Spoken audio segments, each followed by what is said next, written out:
이제 성광교회는 군산시라든지 전북으로는 너무 좁은 것 같습니다. 복음이라는 것은 특히 교회가 세워지기 전에도 세계적이고 우주적이었습니다. 그래서 주님은 교회가 하나도 없을 때 벌써 예루살렘과 유다와 사마리아와 땅끝까지 이르러 내 복음을 증거해라, 그렇게 말씀해 주셨습니다. 사실 그 어느 때도 그랬지만은 지금 우리 교단과 아마 성광교회를 아는 모든 분들은 성광교회를 주시하고 있습니다. 그것은 우리 차상영 목사님하고 우리 성광교회가 궁합이 잘 맞는 것 같아요. 그래서 앞으로 한 10여 년 동안 그 이후에도 우리 성광교회는 이 민족과 세계를 가슴에 품고 새로운 성광교회의 시대를 열어가길 바랍니다. 그렇게 될 줄로 믿습니다. 할렐루야. 참 여러분들 이렇게 뵙게 되어서 너무 기쁩니다. 오늘 하나님께서 우리에게 주시는 말씀의 제목은 부활은 사랑의 승리였습니다 라는 말씀입니다. 예수를 믿는다는 것은 곧 부활을 믿는 것입니다. 영원 불변이라는 말도 있고 윤희 전생이나 내세라는 말은 있지만은 죽은 몸이 다시 살아났다고 하는 부활은 우리 기독교에만 있는 진리올시다. 부활은 예수님에게서만 일어난 유일무이한 사건입니다. 저는 목사가 된 후 41년을 부활절마다 빠짐없이 설교를 했고 은퇴 이후에도 종종 설교를 해왔습니다만 누가 저에게 죽고 나서 목사님은 어떻게 되는 것이냐고 묻는다면 솔직히 말해서 이야기할 수 없는 일들이 너무나 많습니다. 그러나 이 질문은 저에게 가장 중요하고도 근본적인 문제일수다. 제가 믿는 핵심을 말하라면 이렇습니다. 태초에 천지 만물을 창조하신 하나님께서 유독 인간을 하나님의 형상대로 지으셨습니다. 저는 그 하나님의 형상을 사랑이라고 믿는 목사입니다. 하나님의 형상, 곧 사랑이 인간의 근본이올시다. 하나님의 형상인 사랑이 예수님의 십자가에서 나타났고 그 사랑이 많은 백성을 살려냈습니다. 제2차 세계대전 당시 태평양에서 적의 폭탄을 맞고 서서히 침몰하고 있는 전함에서 자신들의 목숨을 구출하기 위한 병사들의 노력은 가히 필사적이었습니다. 배 안에 있는 모든 물자와 식량들이 바다에 던져졌습니다. 배 안의 모든 기구들, 의료와 소지품, 마지막으로 비상식량까지 던져졌습니다. 그러나 병사들이 침몰할 때까지 움켜쥐고 놓지 않는 것이 있었습니다. 그것이 무엇인지 아십니까? 사랑하는 가족, 애인들의 사진과 편지였어요. 그들은 하나같이 사랑하는 이들을 위해 최선을 다해 살아야 한다고 생각했습니다. 이 끈질긴 사랑에 대한 집념을 보면서 저는 인간의 근본은 사랑이라는 것을 확인했습니다. 운명 직전에 처한 사람들이 다시 한번 꼭 보고 가길 그렇게도 간절히 원하는 것은 부동산 등기 문서나 학위 증서나 값진 보석이 아니었습니다. 평생 사랑을 함께 나눴던 가족이나 친구, 연인들입니다.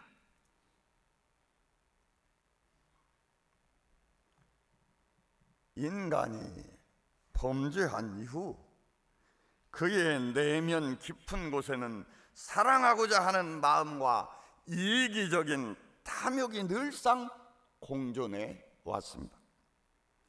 그러기에 사람들은 사랑의 지배를 받든지 아니면 탐욕의 지배를 받게 됩니다.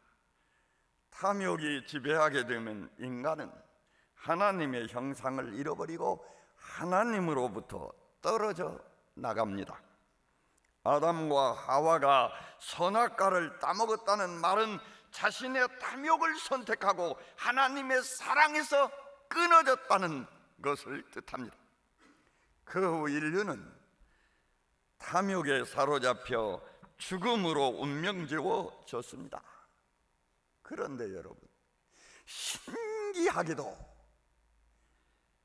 예수님에게는 이 세상 모든 사람을 지배하고 있는 이 탐욕이 존재하지를 않았습니다. 예수님이 생각하는 것, 말씀하시는 것, 손과 발로 행하시는 전체가 사랑이었다는 말입니다.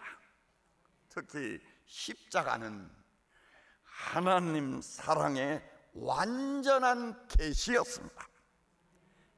그래서 보네포 목사님은 예수님은 온전히 남을 위해서 산 존재라고 말했습니다. 예수님은 사람들이 겪는 고통을 그대로 보고 지나칠 수가 없었어요. 주님은 33 젊은 나이에 십자가상에서 당신의 몸을 완전히 깨트려 먹이고 마시게 했어요. 제자들은 처음에는 예수님의 사랑을 잘 이해하지 못했습니다.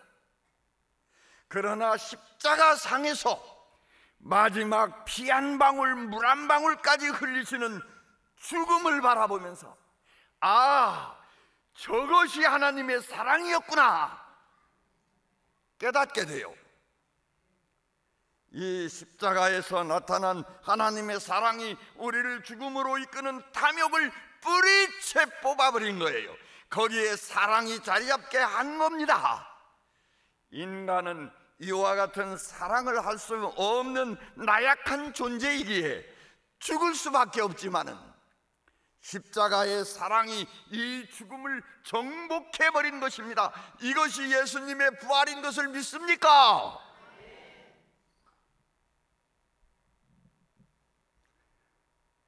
바울 사도는 죽음아, 내 승리는 이미 끝났다고 선포했습니다. 죽음이 쏘는 가시와 독을 그 누구도 뽑아낼 수 없었지만 이제 그 가시는 이미 빠져버렸다. 죽음은 이미 십자가에서 나타난 하나님의 사랑에 삼켜버린 바 되었다고 선언하셨습니다. 주님께서 재림하실 때 주 안에서 죽은 사람들은 모두 부활하게 될 것을 믿습니다. 그러나 이건 못지않게 중요한 것은 주님의 부활이 오늘을 사는 우리에게 무슨 상관이 있느냐는 거예요. 우리가 진정 주님의 부활을 믿는다면 그 부활은 현재 나의 삶 속에서 일어나야 하니까요. 그런데 나의 삶 속에서 일어나는 부활은 정신적이고 영적인 세계이기 때문에 눈으로는 볼 수가 없습니다. 우리가 다시 나고 새롭게 나는 이 부활의 경험을 성서는 이렇게 말하고 어느 신학자는 저렇게 말하고 어느 목사는 이렇게 설교합니다. 그만큼 우리 삶 속에서 일어나는 부활은 너무나 다양해서 꼭 이거다 이렇게 말하기가 쉽지 않아요. 저는 목회를 하면서 부활과 관계된 대단히 신비스럽고 놀라운 체험을 하나 했습니다. 그 후 저는 그 의미를 발전시켜 보려고 노력해 왔습니다. 우리가 예수를 믿기 전에는 말할 것도 없고 예수를 믿은 후에도 한동안 군뱅이로 살 수밖에 없어요.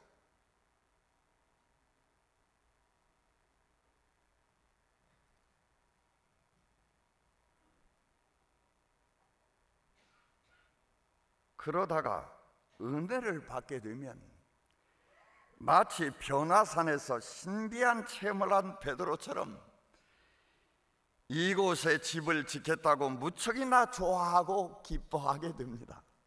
그러나 막상 집을 짓게 되면 처음에는 그렇게도 안락하고 편안해 보이는 집이 살아보면 집안은 너무나 좁고 어둡고 부자유하고 감옥같이 느껴져요. 이것을 깨트리고 나와야 살겠는데 이 집이 어떻게 지은 집인데 하는 애착과 이 집이 깨어질 때 겪게 될 아픔과 고통을 생각하니 용기가 나지 않는 거예요. 그래서 부활의 기쁨과 감격을 맛볼 수가 없는 것입니다.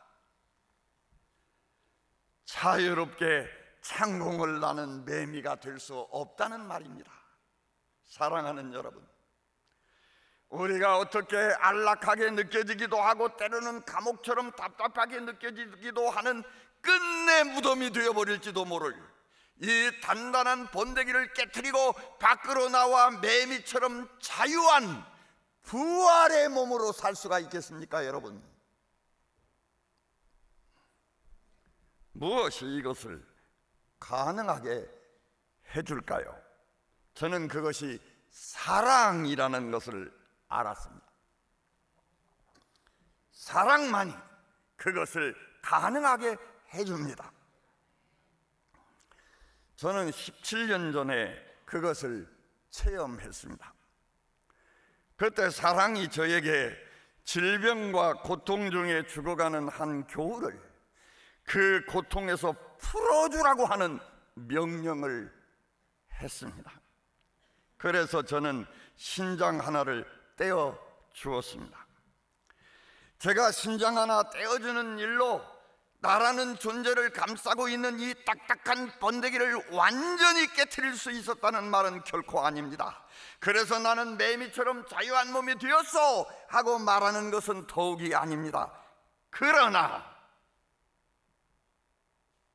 저는 그 일로 해서 그것이 비록 바늘구멍처럼 작고 미세한 것이긴 하지만은 지극히 작은 구멍이 하나 뚫리는 것을 경험했습니다. 이 작은 구멍으로 들어오는 신선한 공기며 한 줄기의 빛은 상상할 수 없는 기쁨이요 환희요 감격이었습니다. 저는 십자가에서 나타난 하나님의 사랑은 그 사랑을 주는 사람과 받는 사람 모두에게 부활의 새 생명을 경험하게 한다는 사실을 알았습니다. 여러분들 중에 누가 저에게 주님의 부활을 믿는 목사님은 죽으면 어디에 가서 어떻게 사시나요? 죽은 후에 목사님 시신은 무덤에 간다 하더라도 예수를 믿는 당신은 어떻게 되는 거냐고 묻는다면은 여러분들이 듣고 실망할 줄은 모르지만은 저는 솔직히 잘 모르겠다고 말할 수밖에 없습니다. 죽은 이후의 세계는 하나님의 창조 안에 있는 것이지 저의 지식과 저의 수중에 있는 것이 아니기 때문입니다.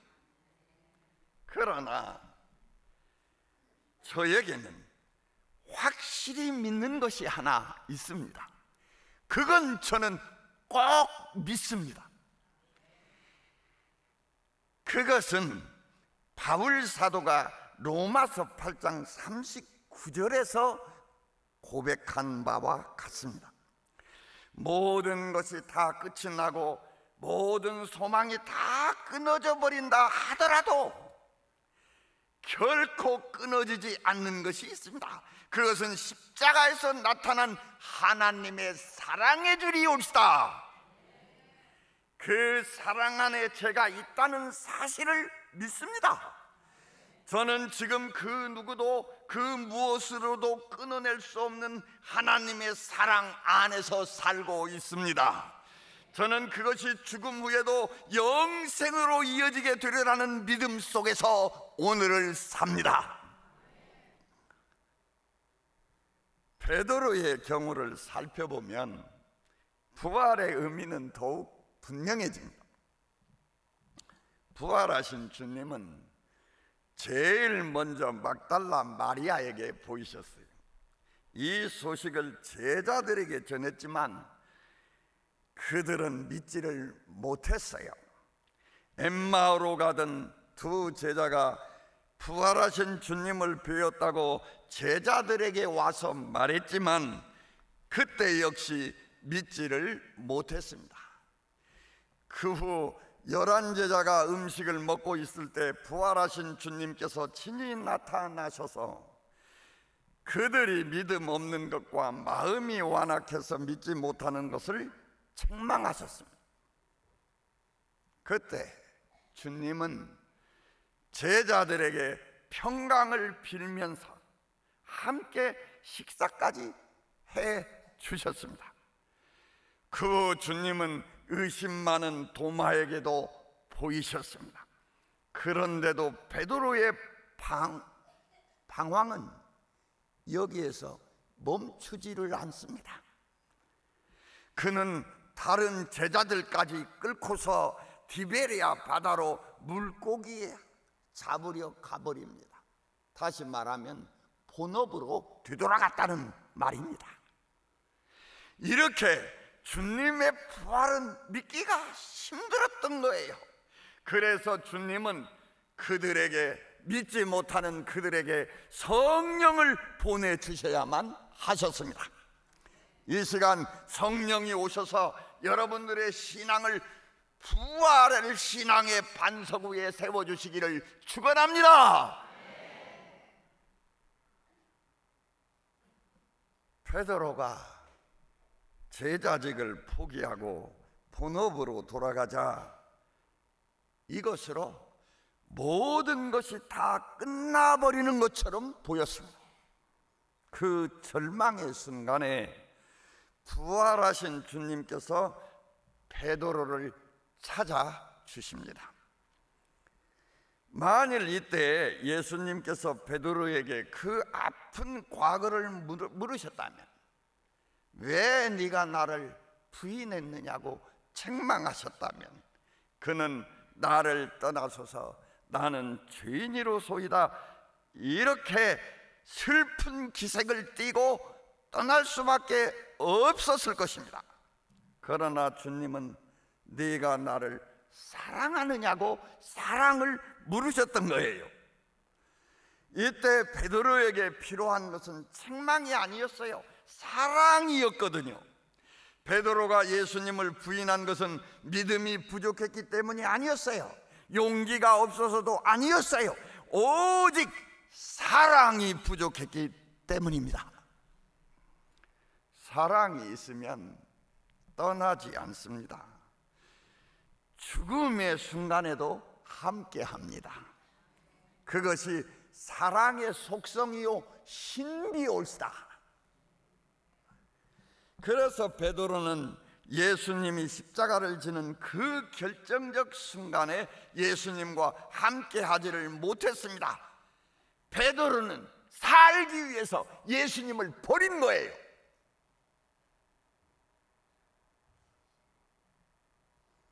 그런 베드로를 찾아주시면서 네가 여전히 나를 사랑하느냐고 물으신 거예요.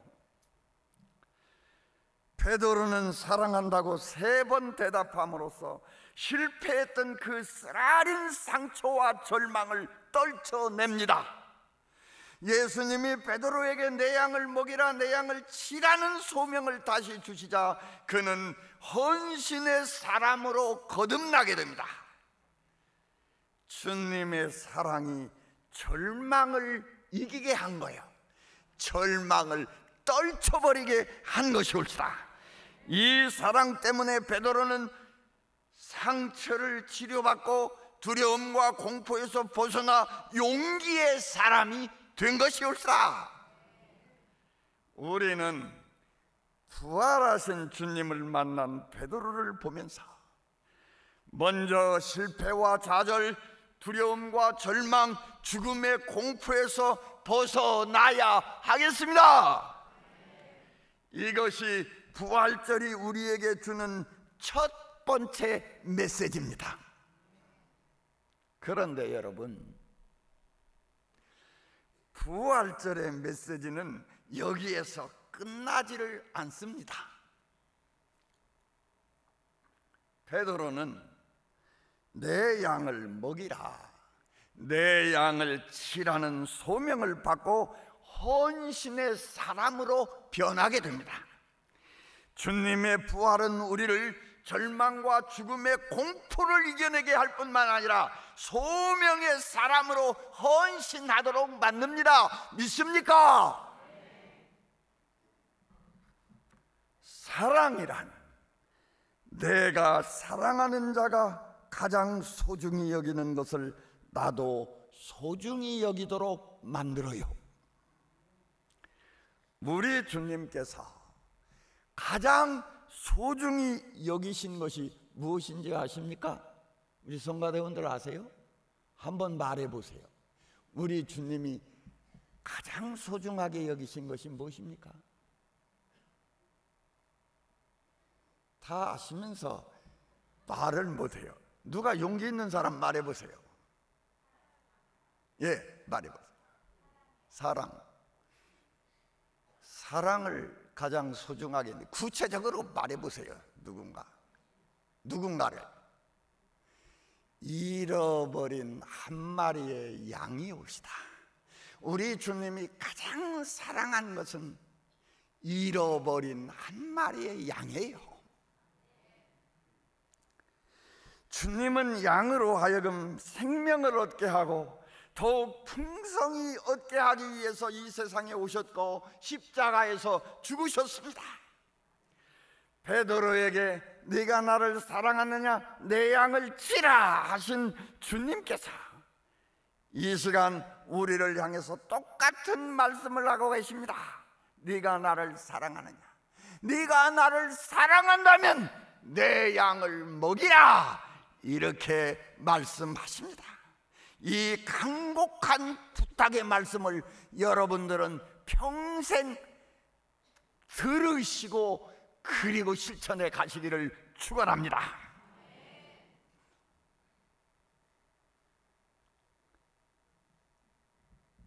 그런데요, 왜 그걸 못하는 것입니까?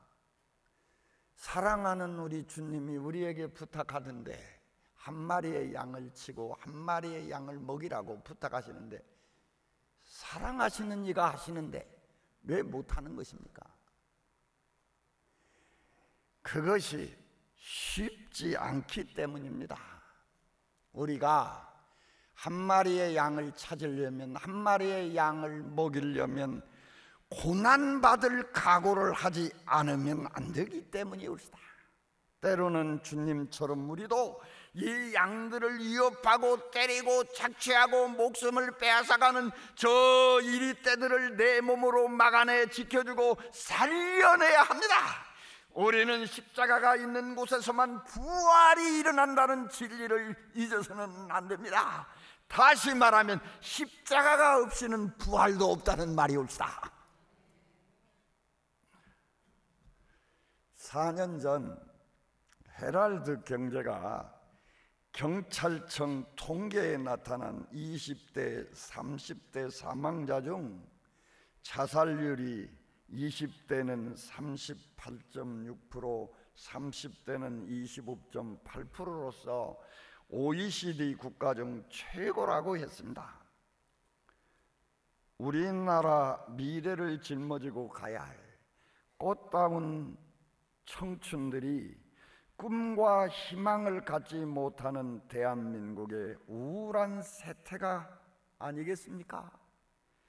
우리 사회에서 청년들이 점점 소외되어 가고 힘들어하는 것을 보는 것, 연애도 못하고 결혼도 못하고 자녀도 가질 수 없는, 결국 취직조차 포기하고 자기 집을 갖는다는 것은 엄두도 낼 수가 없고 사회적 관계망까지 끊고 살아가야 하는 이 땅의 청년들을 보는 것이 가장 가슴이 아픈 일입니다. 그런데 여러분,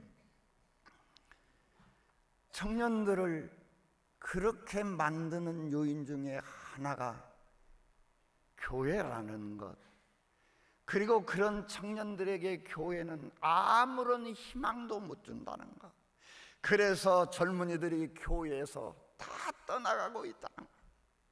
사랑하는 여러분, 오늘의 교회, 이 교회가 청년들에게, 젊은이들에게 희망을 줄 수 있는 교회로 거듭나야 하겠습니다.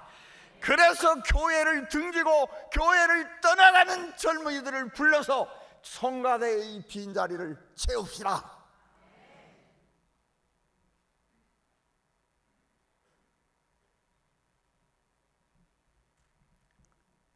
주님께서 너희는 세상의 소금이다, 너희는 세상의 빛이다고 말씀하시지 않았습니까?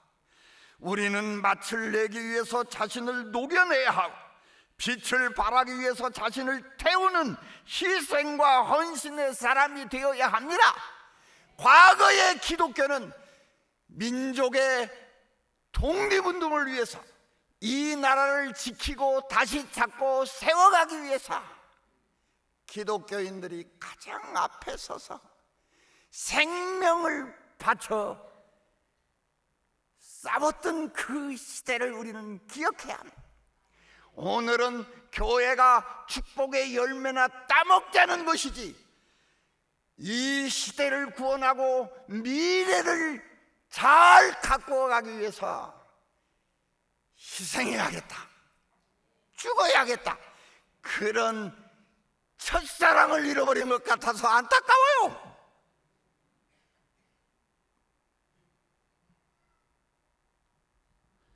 부활신앙을 믿고 구원받은 사람은 주님처럼, 제자들처럼 십자가를 지는 소명의 사람이 되어야 합니다. 그래서 주님의 부활이 나로 하여금 이 역사 속에서 지금 다시 일어나게 해야 한다는 말이옵시다.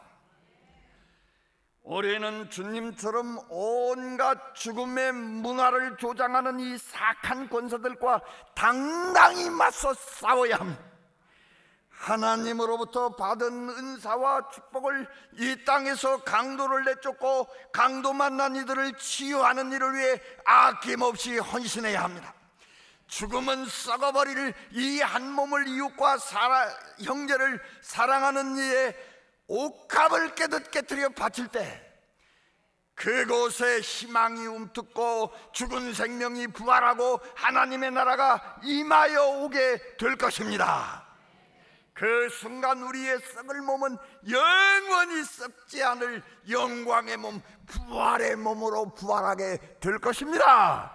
이런 인생을 살리라고 하는 것이 바로 부활신앙이옵시다. 우리가 예수 믿고 이렇게 고귀한 인생을 살 수 있게 되었다는 것, 이 얼마나 아름답고 감사한 축복입니까? 사랑하는 성도 여러분, 주님의 부활신앙으로 탐욕이 가져다주는 죽음의 쇠사슬을 끊어내고 영원한 사랑의 승리자가 되시기를 축원합니다. 감사합니다. 일어나세요.